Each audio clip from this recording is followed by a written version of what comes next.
Nous étions déjà dans ses pensées, nous étions déjà dans son cœur, et combien c'est réconciliant avec qui nous sommes. Nous sommes tous des blessés d'amour. Je pense que personne aujourd'hui ne peut dire je n'ai pas été blessé quelque part en moi-même par un manque d'amour, que ce soit tes parents, que ce soit tes frères et sœurs, que ce soit dans le cadre de ta vie conjugale où il y a eu des soucis. Cette blessure d'amour, on en a tous d'une manière ou d'une autre. Et c'est tellement guérissant de savoir que même avant que nous venions au monde, Dieu nous aimait. Et c'est tellement guérissant de savoir que quoi que nous avons fait, Dieu nous aime. Et c'est réconfortant que quoi que nous allons faire, même dans les moments où nous allons tourner le dos à Dieu, dans les moments où nous allons nous détourner de Dieu, Dieu nous aime. Et qu'il n'y a pas une seule seconde de sa vie où Dieu va cesser de nous aimer. C'est impossible. Le cœur passionné de Dieu ne le peut pas et ne le conçoit même pas.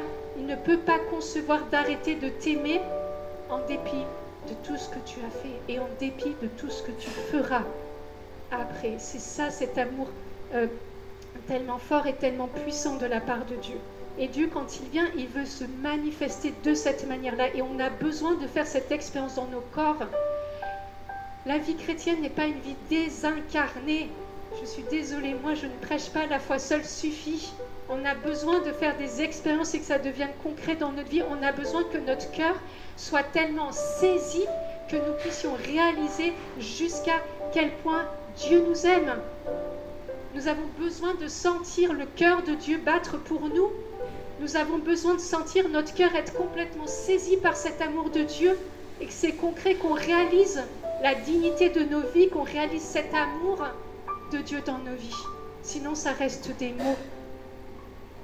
Ça reste des mots et là, l'amour de Dieu ne change pas nos vies sinon. Ça ne va pas assez loin. Et nous avons besoin de répondre à cet amour de Dieu aussi. Quand je prie, quand je parle avec Dieu, quand je suis en relation avec Dieu, quand je rentre en intimité avec Dieu, c'est quoi qui sort de mon cœur? Ça ne va pas assez loin. Et nous avons besoin de répondre à cet amour de Dieu aussi. Quand je prie, quand je parle avec Dieu, quand je suis en relation avec Dieu, quand je rentre en intimité avec Dieu, c'est quoi qui sort de mon cœur? C'est quoi les paroles d'amour? Est-ce que je suis capable de dire à mon Dieu, Seigneur, je t'aime, tu es mon amour. Moi, j'aime bien prier comme ça. Je dis, Seigneur, tu sais que je t'aime. Je complète ma phrase. Je dis, tu sais que je t'aime mal, mais tu sais que je t'aime quand même. Et que, Seigneur, je fais ce que je peux dans mon amour. Mais tu vois combien je t'aime et que je fais ce que je peux, Seigneur. Et que peut-être que j'y arrive pas autant de fois, autant aussi souvent que j'aimerais, Seigneur. Mais tu sais que je t'aime. Et il y a ce désir, en fait, qui monte à l'intérieur de nos cœurs pour répondre à cet amour. Vous savez, je n'ose imaginer le cœur de Dieu qui est tellement passionné par ses enfants et où une grosse partie de ses enfants ne répondent pas à cette sollicitation. Je ne sais pas si vous avez déjà été amoureux et que c'était en sens unique. Alors moi, je n'ai pas cette expérience-là, mais je pense que ça doit être tellement difficile. Tu as dans ton cœur un espèce de débordement d'amour pour quelqu'un qui n'est pas partagé. Dieu vit ça avec tellement de ses enfants avec qui il voudrait partager. Et nous qui connaissons Dieu, on va pouvoir ouvrir notre cœur et recevoir en fait ce déversement. On a besoin de faire en sorte que chaque jour, comme on l'a chanté, l'Éternel, en face de l'Éternel, nos délices. On a besoin que Dieu devienne concret jusqu'à ce point-là, que mon cœur soit saisi. C'est le psaume, alors je ne sais plus, mais... c'est le psaume, non c'est pas un psaume, c'est dans Isaïe au chapitre 26, au verset 8. Mon âme soupire après ton nom et ton souvenir. Si ce n'est pas des sentiments amoureux pour Dieu à ce moment-là, je ne sais pas ce que c'est. Mon âme soupire après ton nom et ton souvenir. Mon âme te désire pendant la nuit et mon esprit te cherche au-dedans de moi. Ma réponse d'amoureux, ma réponse d'amoureuse envers Dieu. Quand je passe du temps avec Dieu, est-ce que je suis dans cette relation-là jusqu'à ce point-là? Il y a quelques mois, non en fait c'est pas si vieux que ça, mais je crois que c'était, il y a vraiment 2, 3, 4 mois, je sais plus trop, mais on a fait une journée de formation missionnaire, alors chez nous à Nancy, et le thème c'était l'expérience de la gloire du ciel. Et on s'est dit qu'est-ce qu'on va faire comme atelier pratique, puisque dans une journée de formation missionnaire, on a des ateliers pratiques. Et forcément qu'on ne peut pas faire beaucoup de choses pour expérimenter. Et on s'est dit, on va faire du soaking, c'est-à-dire qu'on va plonger dans la présence de Dieu avec des chants d'adoration. Et on va rester dans la présence de Dieu.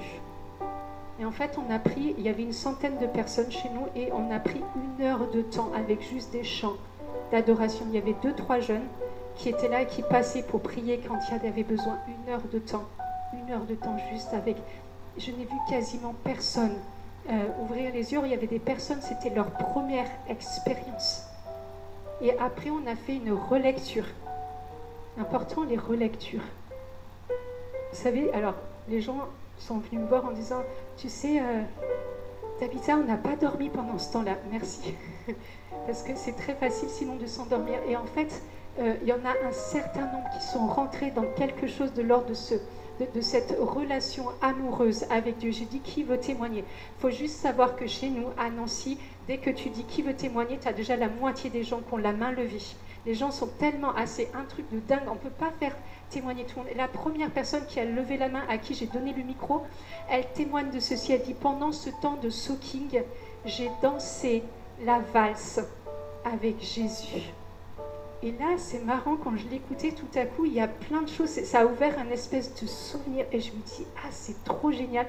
Je ne me rappelais plus que pendant les premières années de ma conversion, je dansais la valse avec Jésus. Je suis désolée, c'est peut-être pas trop votre culture. Je ne suis pas sûre que les jeunes, vous dansiez très facilement la valse, on est d'accord. Mais je vous assure que c'est vraiment une danse amoureuse, une danse d'amoureux. En fait, tu te regardes, et aujourd'hui, on n'a plus l'habitude de se regarder quand on danse. Chacun danse pour soi. Et il y a quelque chose, on danse tellement collé, serré, que du coup, on ne se voit même plus. Et en fait, dans la valse, il y a quelque chose de très ajusté. Et en fait, c'est une danse qu'on pourra garder pour l'éternité. Je pense qu'on va danser la valse. Moi, je ne suis pas une pro-valse, je ne danse pas beaucoup. C'est pas ma grâce, la danse. Mais par contre, je sais que je vais aller danser la valse à Jésus. Sur 3 temps, il y a quelque chose d'extrêmement trinitaire. Et quand j'écoute cette femme me dire ça, mais je dis c'est génial, on est rentré dans quelque chose. Et j'ai dit, qui, pendant ce temps de soaking, a aussi dansé la valse avec Jésus? Et j'ai vu se lever, je pense que j'ai compté facilement 7 ou 8 personnes. On a besoin de ces expériences où on répond à cet amour et on vit quelque chose de cette relation amoureuse avec Dieu. C'est pas interdit. Bien au contraire, c'est tellement guérissant, ça fait du bien. Et c'est cette relation-là que Dieu a besoin qu'on lui manifeste aussi, qu'on l'aime. Quand la Bible nous dit « Tu aimeras le Seigneur de tout ton cœur, de toute ton âme et de tous tes désirs », on peut le traduire aussi comme ça, de tous tes désirs, de toute cette pulsion de vie qu'on peut mettre au service de l'art, qu'on peut mettre au service de la danse, qu'on peut mettre au service de la musique, qui s'exprime en créativité extraordinaire et qui s'exprime aussi dans la relation amoureuse. Cette puissance de vie qui habite chacun de nous. Tu aimeras le Seigneur de tout ton cœur, de toute ton âme. Moi, je continue, c'est vraiment, j'aime cette traduction, et de tous tes désirs ou de tout ton désir, que ton désir se porte vers Dieu, que ton désir attire le désir de Dieu pour ta vie. Quand je réfléchissais à cet enseignement, je revoyais David. Vous vous rappelez le passage où David danse devant l'arche? C'est pas rationnel. David aurait quand même dû bien se tenir. Il était quand même roi. il avait quand même prestige devant son peuple, etc. Mais le désir dans cette relation que David avait avec lui était tellement important que son désir pour Dieu a surpassé, a surplanté en fait toute bienséance. Il s'est mis à danser pour manifester cette puissance de vie, cette puissance amoureuse qu'il avait envers son Dieu. Si David l'a fait, pourquoi pas nous? On n'est peut-être pas obligé de tournevolter. Moi, je ne vais pas danser peut-être là maintenant, je prends de l'âge. En plus, je dansais dans les églises quand j'étais plus jeune. Maintenant, je reste un peu plus sage et un peu plus calme. Mais c'est pas parce qu'on ne danse pas. Un jour, j'étais comme ça, j'avais 16 ans et on était à Lourdes et j'étais avec une bande de séminaristes, quelque chose d'assez habituel. Et on commence à danser et il y a un séminariste qui est autrichien, allemand. Et pas allemand, mais autrichien, vous savez, c'est très carré, etc. Et c'est le seul qui ne danse pas. Et nous, on est là et on danse dans la cathédrale. Donc voilà. Et à un moment, je lui dis, mais tu n'as pas envie de danser? Et il me dit, si. Mais le gars, on sait qu'il ne va pas danser. Le gars, il va rester dans le rock. Il me dit, si, mon cœur danse. À l'intérieur de moi, mon cœur danse. Et c'est pas parce qu'on ne peut pas manifester physiquement. On a besoin que notre cœur danse, même quand on est dans la rue et qu'il est en train de pleuvoir. On a besoin que notre cœur danse quand on prend le métro et que tout le monde fait la tête. On a besoin que notre cœur danse parce que nous avons un amour qui s'appelle Dieu. C'est pas plus compliqué que ça. Et en fait, c'est cet amour qui réjouit nos cœurs, qui réjouit nos vies, qui fait que nos désirs se portent vers Dieu. C'est tellement beau de pouvoir rentrer dans cette relation-là avec Dieu. Et Dieu se cherche un peuple d'amoureux, un peuple de passionnés. Et cette passion pour Dieu, elle doit alimenter toute notre vie de prière, cette passion pour Dieu. On ne peut pas être autre chose que des passionnés pour Dieu, c'est impossible. Arrivent des temps où de toute façon, ça sera soit on sera chaud, soit on sera froid, il n'y aura plus de tiède, c'est impossible. Il faut que nos cœurs brûlent à la température de Dieu. Et la température de Dieu, c'est la passion. Ni plus ni moins. De toute façon, Dieu est tellement passionné que qui est suffisamment fou pour imaginer de venir nous sauver en envoyant son Fils sur la croix? Il faut être fou de passion, fou d'amour pour faire ce genre de choses-là. Dieu est un Dieu qui n'est pas raisonnable comme nous, heureusement pour nous. Dieu n'est pas raisonnable dans sa folie d'amour. Et le deuxième type d'amour, c'est vraiment l'amour d'amitié. J'ai envie de dire un peu plus posé, peut-être un peu plus raisonnable, je n'en sais rien, mais finalement, qu'est-ce qu'être raisonnable? On n'en sait rien. Les fous étaient tous déraisonnables, pardon, les saints étaient tous déraisonnables, ils ont été traités des fois de fous. L'amour est déraisonnable en soi, notre Dieu est déraisonnable en soi. Donc il n'y a pas de souci de ce côté-là. L'amour filial, l'amour d'amitié. Cette amitié que Dieu veut avec chacun de nous. Vous savez, Dieu ne se cherche pas simplement des serviteurs. Il dit, je ne vous appelle plus serviteurs, mais amis. Dieu se cherche des amis. Je ne sais pas, et j'espère que vous avez des amis, un ami, deux amis, trois amis. Je parle d'amis extrêmement, non seulement fidèles, qui ont traversé les épreuves avec vous, qui sont restés fidèles, des personnes où si vous avez besoin, vous pouvez aller épancher votre cœur. Je ne sais pas si vous avez ce style d'amis. Si vous n'en avez pas, on va prier aussi pour que Dieu pose des amis. C'est tellement important. On a besoin de frères et sœurs, mais on a aussi besoin d'amis. Dieu lui-même, qui se suffit à lui-même, se cherche des amis.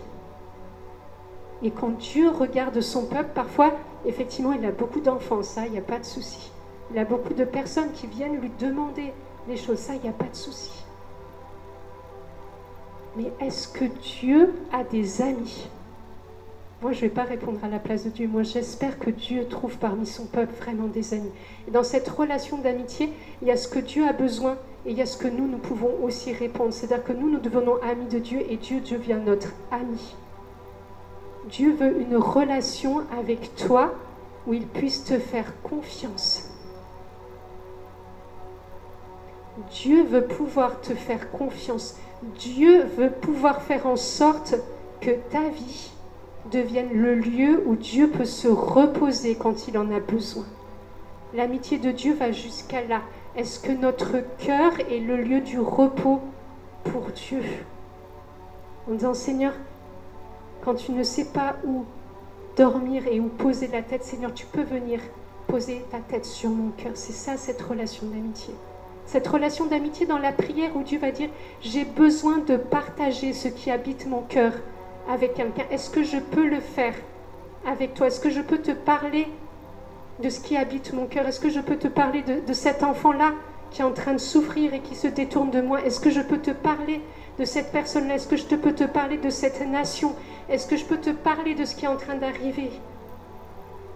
Parce que je sais que tu vas écouter, que tu vas rentrer en prière. Souvent, les intercesseurs sont des amis de Dieu. C'est impossible. En fait, Dieu ne peut pas lever quelqu'un dans l'intercession sans que ce soit son ami. Parce que Dieu a besoin dans l'intercession de parler de ce qui habite son cœur. Et si nous ne rentrons pas dans une relation d'amitié avec Dieu, Dieu ne pourra pas nous parler sur ce qui habite son cœur. Est-ce que Dieu peut faire de toi son confident? Est-ce que Dieu peut faire de toi son confident? Est-ce que quand tu pries, tu prends de temps pour écouter Dieu? Et un jour comme ça, une jeune convertie me dit, je ne comprends pas trop quand je prie, bon, parfois c'est un peu long tout ça. Bon, ça, prier c'est un peu long, ça va souvent ensemble, mais elle dit, je parle.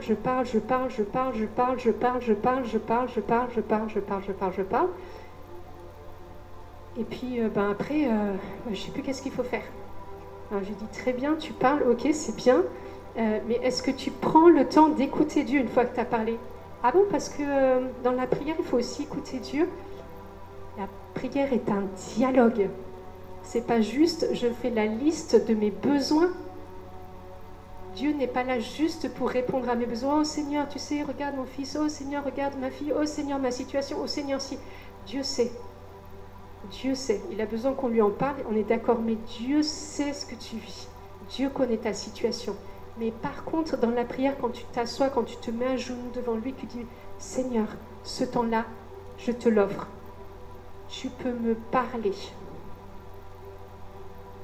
Si tu veux me parler, vas-y. Je t'écoute. Parce que si on ne prend pas le temps d'écouter Dieu, quand Dieu va nous parler, on ne va pas reconnaître sa voix, parce qu'on n'aura pas travaillé cette relation avec Dieu et comment Dieu nous parle. Et du coup, on se retrouve dans une situation où peut-être que Dieu a parlé, mais en fait, on ne le sait pas. Ou quand Dieu a parlé, on ne va pas reconnaître sa voix. Ou parfois, il y a plein de voix et on ne sait plus laquelle est la voix de Dieu. On a besoin de s'éduquer à écouter Dieu et ce qui lui manifeste la qualité de notre cœur, qui est un cœur qui prend le temps d'écouter Dieu. Dieu a deux oreilles qui fonctionnent extrêmement bien pour toutes nos demandes. Nous, on n'a pas besoin de nos oreilles pour écouter Dieu. Par contre, on a besoin de notre cœur. On a besoin de notre cœur pour écouter Dieu. On a besoin que notre cœur se mette en pause, se tourne vers Dieu, en disant, Seigneur, tu peux parler quand tu veux. Et vous allez vous rendre compte que des fois, Dieu va être silencieux sur un certain temps et puis tout à coup, Dieu va commencer à parler. Et peut-être que Dieu ne va pas parler dans les temps où vous y attendez. Dieu va commencer à vous parler des choses importantes, que ce soit sur vos vies ou sur d'autres choses, dans les moments où vous ne vous y attendez pas. Vous êtes en train de marcher dans la rue, tout à coup vous avez la voix de Dieu qui fait irruption dans vos vies, et tu te dis, mais pourquoi Dieu ne me parle pas? Parce que Dieu ne te parle pas forcément dans ton temps de prière, mais c'est parce que comme tu as disposé ton cœur est propice après pour écouter Dieu. Quand il veut, tu peux te balader dans la nature, moi je connais des gens, Dieu leur apparaît sous la douche. Pourquoi? Parce que tout à coup, sous la douche, voilà, ça se détend et du coup la voix de Dieu passe. Il y en a, Dieu leur a parlé dans les transports en commun, au milieu de toute l'agitation, tout à coup la voix de Dieu retentit. Mais on a besoin de manifester notre amitié à Dieu en prenant ce temps-là pour laisser Dieu parler. Laisser Dieu aussi s'épancher. Laisser manifester dans la Bible, il n'y a pas beaucoup de personnes où on dit qu'ils sont amis de Dieu, on les compte sur les doigts de la main, à peine. Mais j'espère que ici, là, maintenant, va se lever des amis de Dieu. Des personnes pour dire, Seigneur, vraiment, je ne me considère plus comme serviteur, même si je suis à ton service et que je ferai ce pourquoi tu m'envoies, mais je veux être vraiment ton ami, Seigneur. Je veux être celui qui vient consoler ton cœur quand tu en as besoin. Seigneur, je veux être celui qui console quand tu donnes de l'amour pour des personnes qui ne veulent pas cet amour-là. Moi, je veux, Seigneur, consoler ton cœur. Je veux essuyer les larmes qui coulent quand tu es bafoué, quand tu es renié, quand on ne veut pas de ton amour. C'est ça, être ami. Je veux rester à côté de toi quand tu en as besoin. Je veux me réjouir aussi, Seigneur, avec toi, et c'est ça, l'ami. Je veux me réjouir avec toi, Seigneur, quand les cœurs sont touchés, quand les personnes se tournent vers toi, quand les gens sont guéris, quand les gens sont délivrés. Seigneur, je veux me réjouir parce que je suis ton ami et qu'il n'y a rien de ce que toi tu vis qui m'est étranger, et je veux rentrer dans cette relation-là. De la même façon où Dieu va se réjouir pour tout ce qui t'arrive de bon, où il va être avec toi pour tout ce qui t'arrive de difficile. Et le Seigneur, il va être tout le temps là en train d'essuyer les larmes chaque fois que tu en auras besoin, parce que c'est ça que fait un ami. Où tu vas pouvoir lui confier peut-être les choses que tu n'as jamais dit, les choses que tu n'as jamais verbalisées, peut-être des choses que tu as vécues et jusqu'à présent tu n'en as jamais parlé. Je vous ai dit en tout début que j'espérais que vous ayez des amis.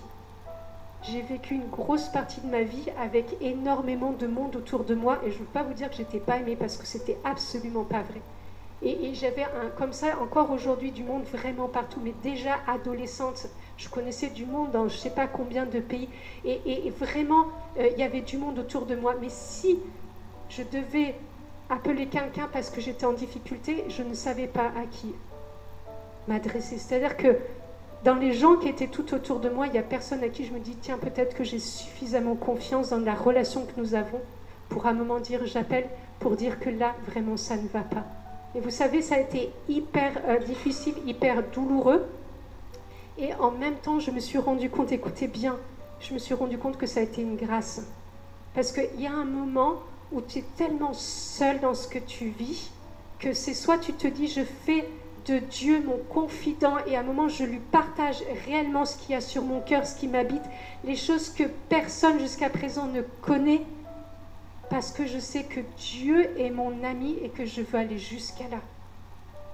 Et que dans cette relation, Dieu connaît tout de moi parce que je lui ai dit, que je lui en ai parlé, pas parce qu'il le sait, parce qu'il est Dieu, ce qui est complètement différent. Et que parce que j'épanche mon cœur dans le cœur de Dieu, Dieu vient me consoler, Dieu vient me fortifier, Dieu faire son œuvre dans ma vie, beaucoup plus qu'un ami ou une amie pourrait le faire avec toute sa bonne volonté. Et il faut que la solitude, et ce que j'espère, c'est que cette solitude n'existe pas dans vos vies, c'est vraiment ce que j'espère. Mais je sais qu'il y a tellement de gens qui sont seuls et qu'ils traversent des difficultés sans savoir à qui et vers qui se tourner, que faites de Dieu votre confident, faites de Dieu votre meilleur ami.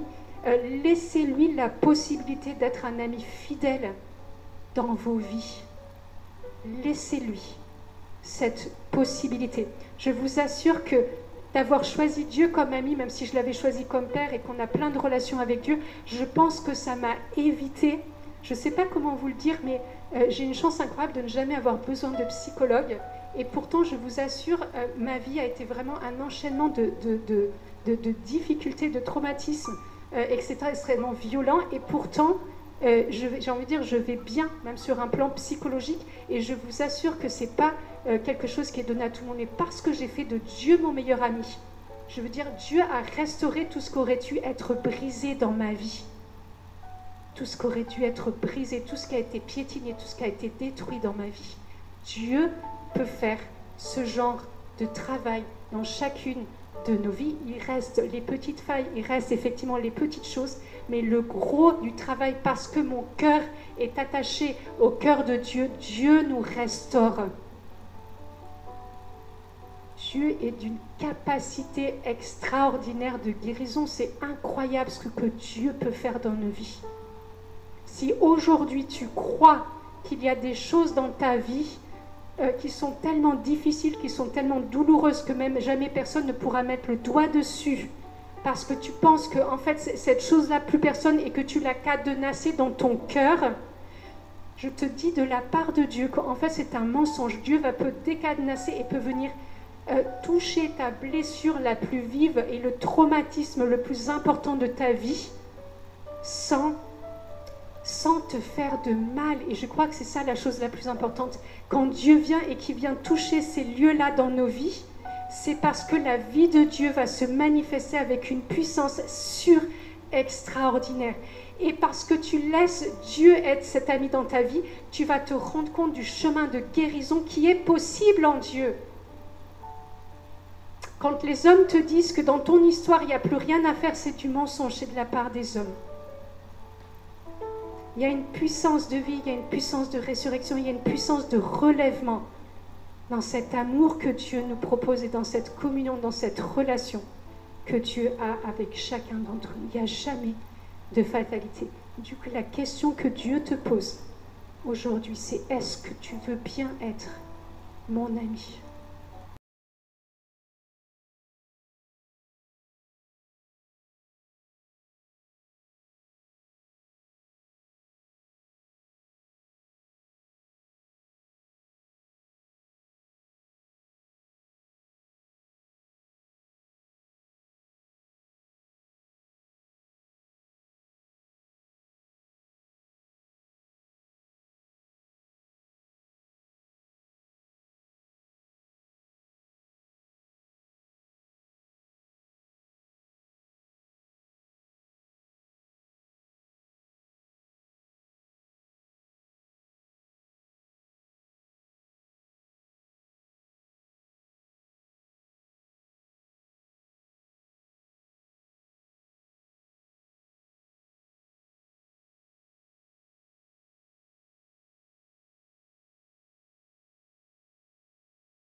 est-ce que tu veux bien être mon ami?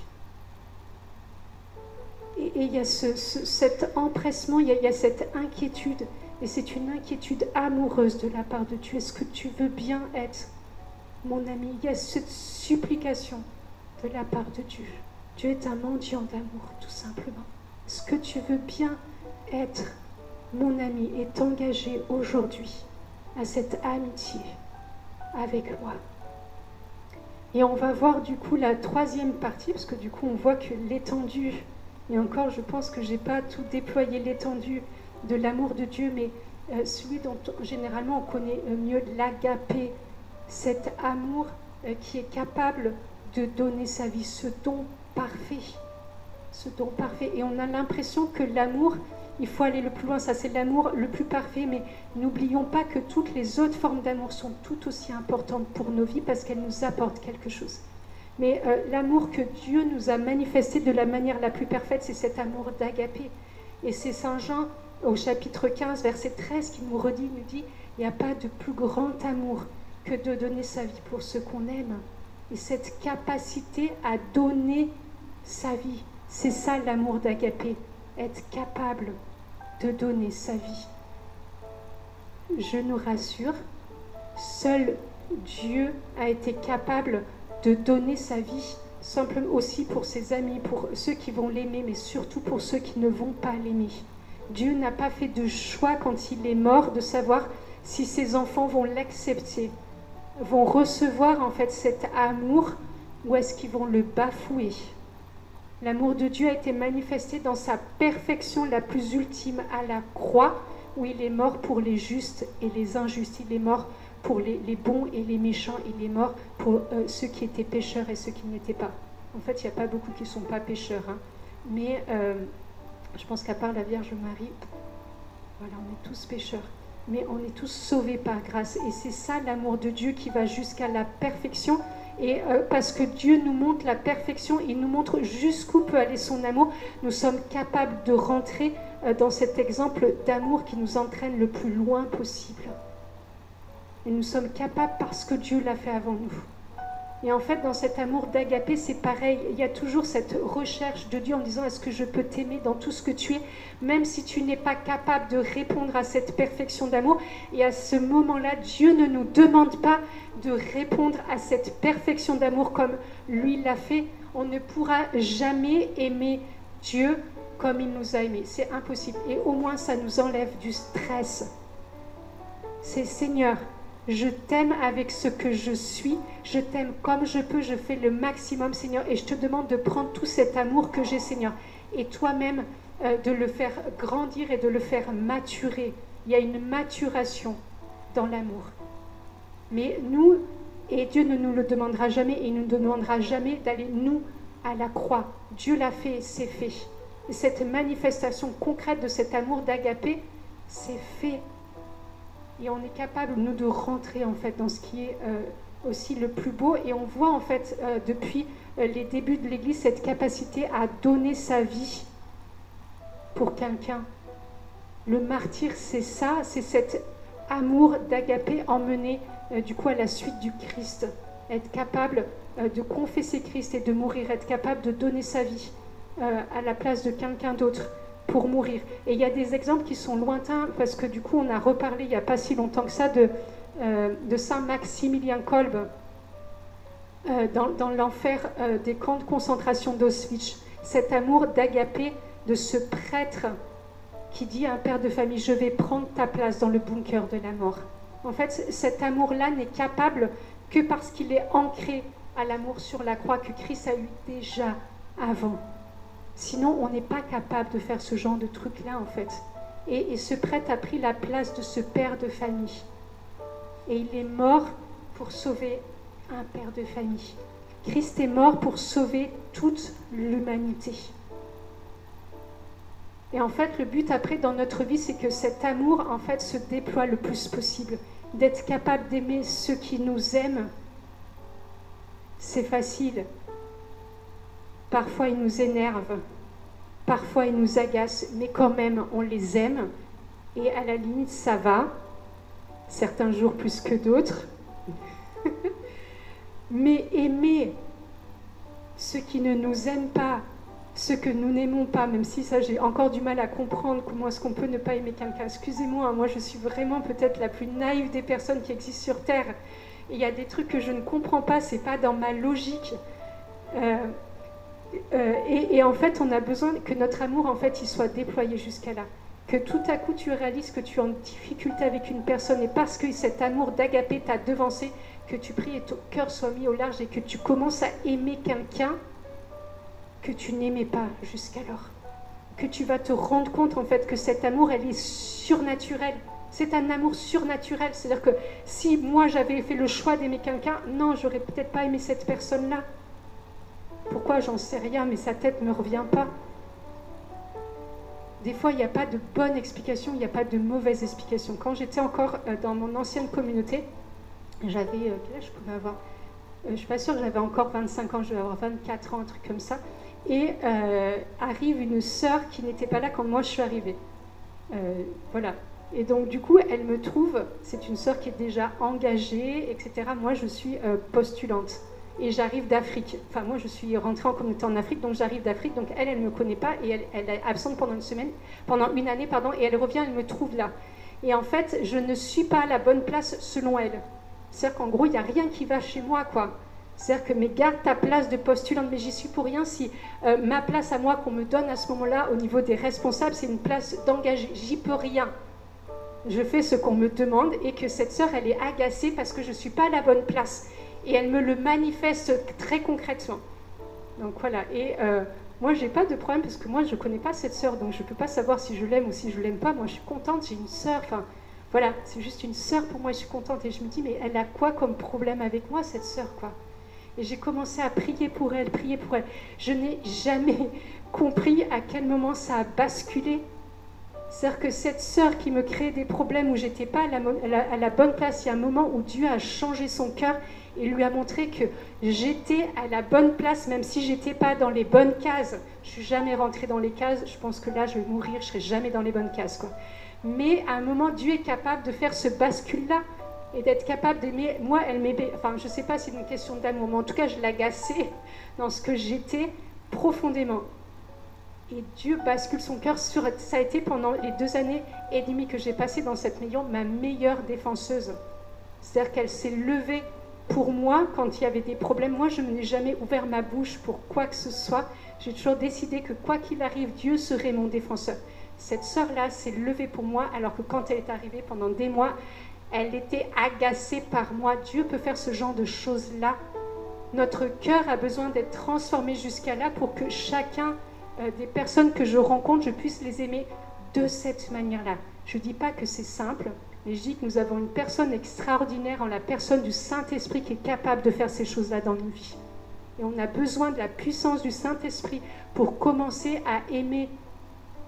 Peut-être que parmi vous, il y a des gens qui vous ont tellement blessés que vous n'arrivez pas à pardonner.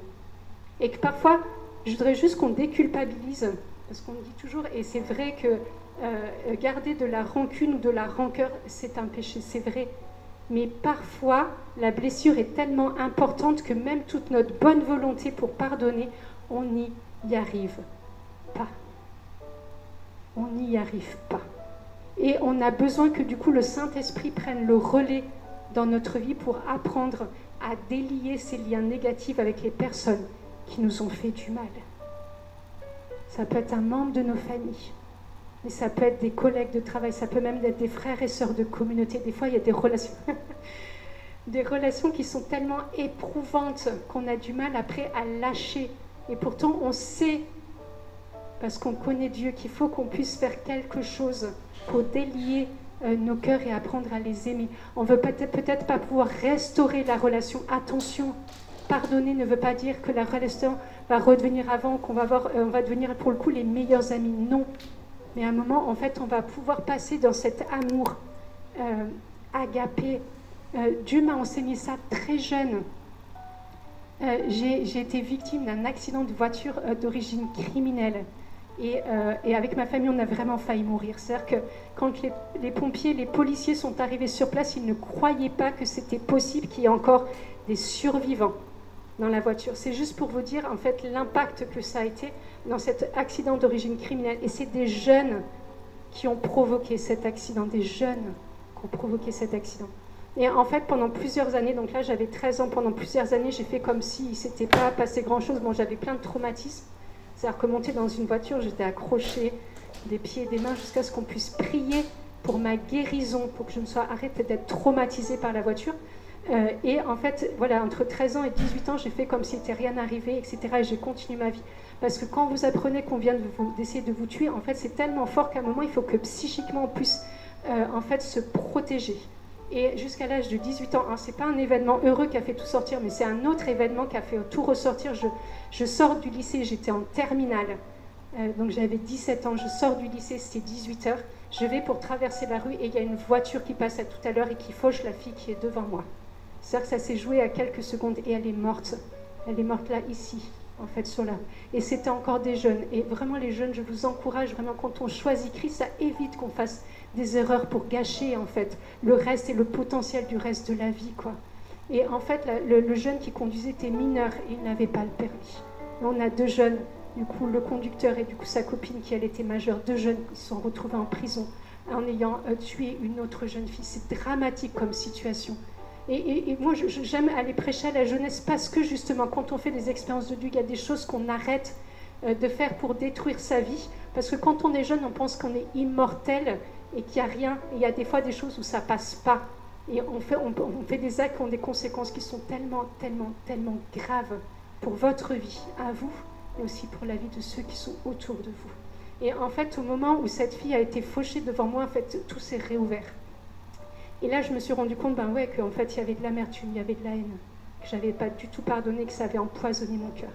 Et en fait, j'avais 18 ans, enfin 17 ans, et à ce moment-là, je ne parlais pas, en fait, de ce qui se passait dans ma vie, et je me suis dit, mais moi, je suis chrétienne, et j'ai déjà Jésus dans ma vie, et je sais que la Bible dit qu'il faut pardonner, qu'il faut aimer ses ennemis, qu'il faut bénir ceux qui nous maudissent. Et je le sais, c'est écrit dans la Bible, mais comment est-ce qu'on fait?